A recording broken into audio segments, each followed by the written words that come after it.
Kasama pa rin po natin si Dr. Manny Calayan na kinailangan gumawa ng isa na namang one moment in time. Isa na namang turning point na desisyon sa kanyang buhay. Doc, 2 years ago, kinailangan ninyong gumawa ng malaking desisyon at ito ay ang si Doc Pai at ang tatlong mahal niyong anak ay ang manirahan na sa Amerika. Tapos kayo ang naiwan dito. So, akala ng iba, parang baka merong natatagong kaintri-intrigang dahilan nito. Pero bakit po ganun ang naging arrangement? Yung totoong rason po. Yan, ito, dito ko nasasabihin. Dito Yes, lang Doc. to. Eksklusibo. Opo.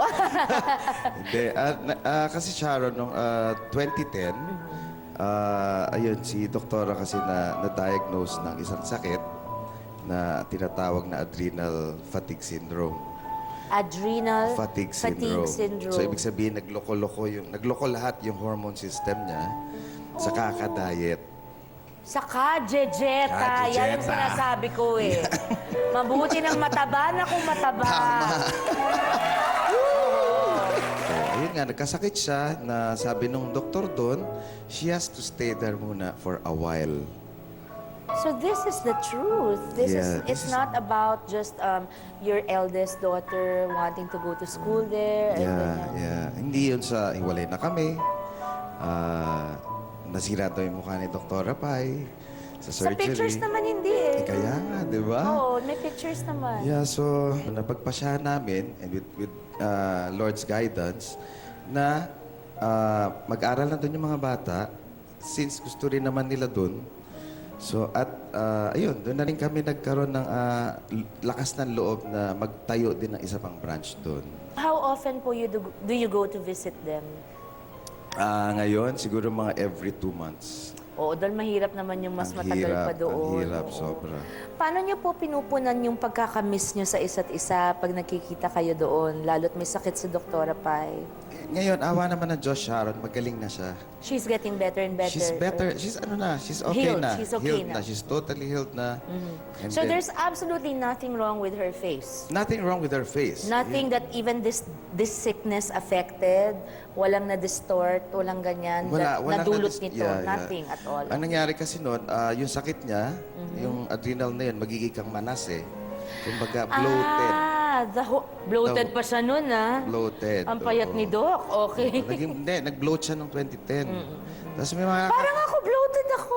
Hindi, healthy bloat yan. Bloat healthy na bloat. Diba? Oo, okay. May boat pa nga dyan, di ko alam. May bangka. Anyway, ang pagmamahal mo, Doc, para sa iyong pamilya, sa tingin ko, sinusuklian naman ng doble pa ng, nila, ng Ay, mga yes mahal naman, mo. oo. Kaya pakinggan natin to, Doc. Ay, ano yan? Naku, ano? Ayun yung pinagkakabalaan namin ng mga bata. Siyempre, ngayon, full-time mom. Tapos, nasikaso ko pa yung office namin ngayon sa South Robertson, dito sa LA, yung Calayan Aesthetics.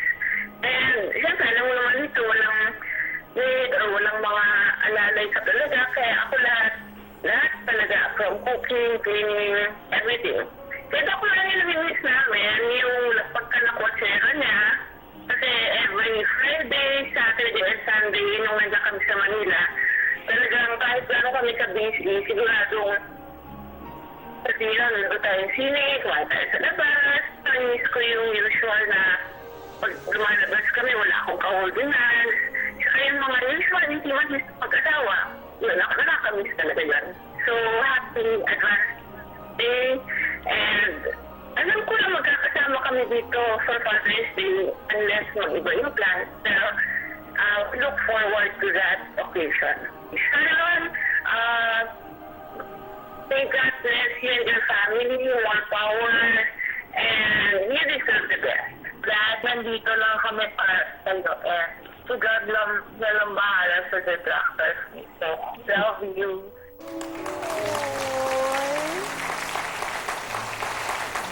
Dok, para naman masaya ka, gusto ko lang sabihin na mukhang yung isang anak mong, sino yung super cute na batang babaeng yan? Yun yung panganay ko. Parang si Hannah. malapit na yung magpa-schedule sa'yo, Dok. Yan ba si Hana? Hi, Hana. I hope to meet you soon. Pero dalaga na yan. Nakilala na ni Casey. Ay, talaga? Kasama kami sa... So, bloated ba siya? Hana, ang cute-cute mo! Napaka-cute niya. Ang cute niya. Grabe. Oo. Pero malaki na yan ngayon. Ngayon, Malaki na siya ngayon. pumapayat na. Oo, pre-med na siya actually. Ah, hindi na baling, hindi payat, pre-med naman. Okay, ayan. Eto po, solo flight si Doc Manny dito, kaya solong-solo rin niyang sasagutin ang lahat po ng inyong, I'm sure, gustong tanungin sa kanya. Personal man ito o maiinit na intriga sa ating pagbabalik.